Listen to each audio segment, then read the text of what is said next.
গহপুৰৰ দুই ভাতৃৰ কৰুণ কাহিনী। দুৰাৰোগ্য ৰোগত আক্ৰান্ত দুই ভাতৃ, দুই কিশোৰৰ চিকিৎসাৰ বাবে লাগে ৰাইজৰ সহায়।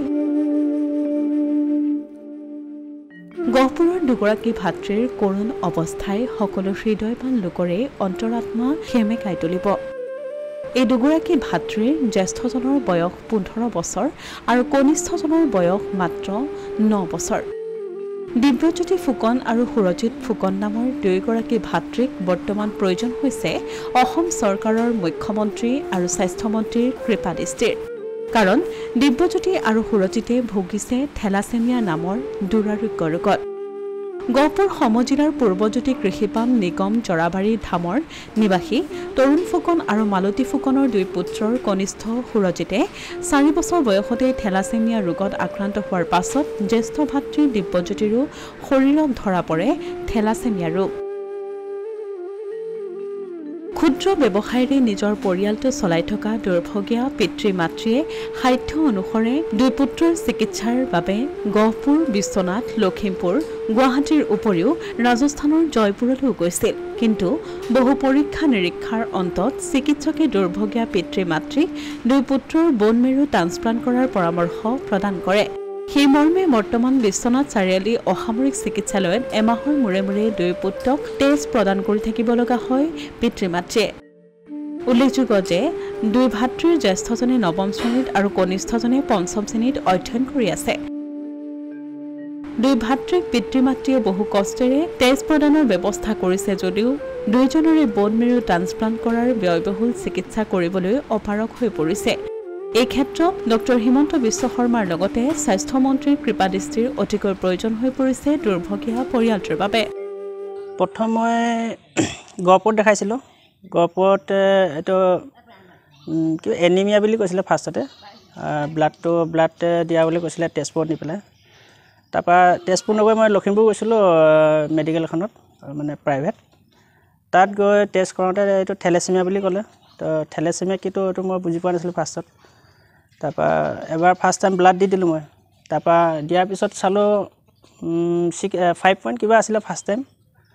তাৰপিছত আকৌ দিয়াৰ পিছত টেষ্ট কৰিলোঁ 8 পইণ্ট কিবালৈ আহিলে। তাৰপৰা আকৌ নেক্সট টাইম তেনেকৈ আকৌ লাহে লাহে ল'ৰাটো মানে বগা মানে ধেপা টাইপৰ হৈ গ'ল। আকৌ তেতিয়া টেষ্ট কৰিলোঁগৈ আকৌ সেই 5.5 কিবা এটা ওলাইছিলে। ৰাজস্থানতো গ'লোঁ, সেই একেই প্ৰব্লেম। তাত ট্ৰিটমেণ্টৰ কাৰণে ক'লে ইয়াততো ট্ৰিটমেণ্টটো ইয়াত নহয়। তাৰপৰা ৰাজস্থানত গ'লোঁ হস্পিটেল এখনৰ মণিপাল বুলি।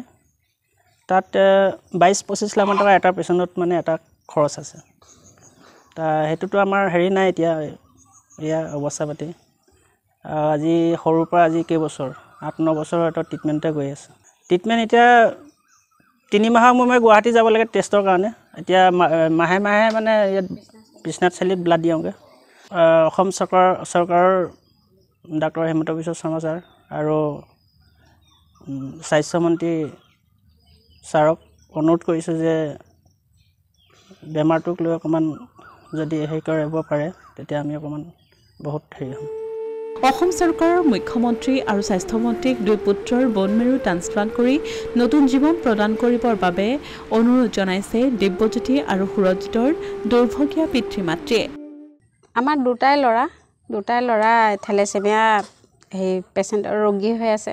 তাকে যিমানলৈকে আমি পাৰিলোঁ আমি চেষ্টা কৰিলোঁ আৰু এতিয়াতো আমি নোৱাৰা হৈছোঁ। 20 দিনৰ মূৰে মূৰে তেওঁলোকক ব্লাডটো দিয়া, কেতিয়াবা ব্লাডৰ অসুবিধা হয়, কেতিয়াবা ডনাৰ লৈ যাবলগীয়া হয়। তাত থাকিলেতো পাওঁৱেই, থেলেছেমিয়া পেচেণ্টৰ ব্লাডটো ফ্ৰীয়ে আছে। তথাপি আমাৰ মানে বহুত অসুবিধা, দূৰো হয় ইয়াৰ পৰা বিশ্বনাথ চাৰিআলিলৈকে। আৰু চৰকাৰৰ ফালৰ পৰা আমি এটাই সহায় বিচাৰিছোঁ, যাতে আমাৰ ল'ৰা ছোৱালীকেইটা যদি চৰকাৰৰ ফালৰ পৰা অকণমান সহায় যদি পাওঁ। চৰকাৰৰ ফালৰ পৰা এটাই সহায় বিচাৰিছোঁ যে ল'ৰা ছোৱালীকেইটা যদি বন মেৰুৰ ট্ৰান্সপ্লাণ্টত যদি অকণমান সহায় পাওঁ তেতিয়াহ'লে আমি যথেষ্ট সুখী হ'ম। তাৰ বাদে আমাক একো নালাগে। যদি কোনো স্বেচ্ছাসেৱী সংগঠন আৰু মানৱদৰদী লোকে থেলাছেমিয়া ৰোগত আক্ৰান্ত দুই কিশোৰক যিকোনো সহযোগিতা আগবঢ়াব বিচাৰে তেন্তে 88256940 নম্বৰত যোগাযোগ কৰিব পাৰিব। অসমীয়া প্ৰতিদিন ডিজিটেল সংবাদ গহপুৰ।